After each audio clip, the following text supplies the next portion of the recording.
The woman sat by herself in the small room at the back of the house. She could hear the voices of the people sitting together in the large front room, and at times a few notes from a well known air would reach her from the radio set, which was always kept near the door.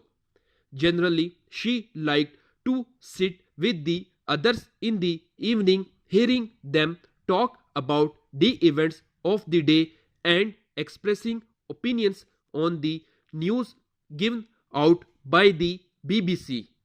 The people were employed in such different ways, and they held such widely differing opinions that she, who knew little about the arts in any form, believed that to sit in that room was as good as giving to watch a play.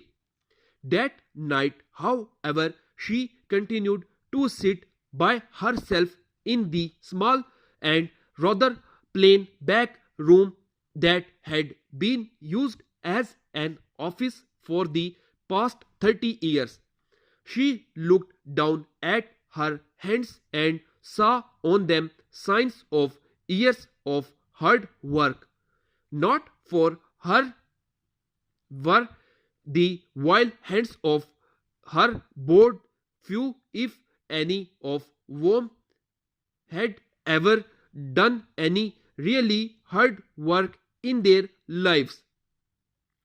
Her hands were red and covered with little black lines. For as long as she could remember, she had to work for her living, helping her mother, and afterwards working in the boarding house. That day her boarding house had been bought. She herself had signed the paper that meant that the house would pass into other hand next month. Another woman would own boarding house and would plan the meals for the boarders, and would, or so she hoped, looked after their comfort and well-being. Nor had she any right to be upset about this, because she herself had put the house off for sale with the announcement a business for sales in good running order. The owner is willing to consider the sales at a reasonable price of the boarding house known as High View. It faces the sea and has room for 25 boarders, an interesting and profitable business for anyone willing to work. There were, it seemed, many people willing to work, for letters had been received from interested parties all over the country, and she had been successful in selling the boarding house to a young woman who would, she thought, run it on the same line as she herself had done. Again she looked down at her red and hard worked hands. For her, the days of hard work were over, for the sale had brought her a good round sum of money on which she could live peacefully for the rest of her days on earth without doing any work at all. A strange end to a strange life.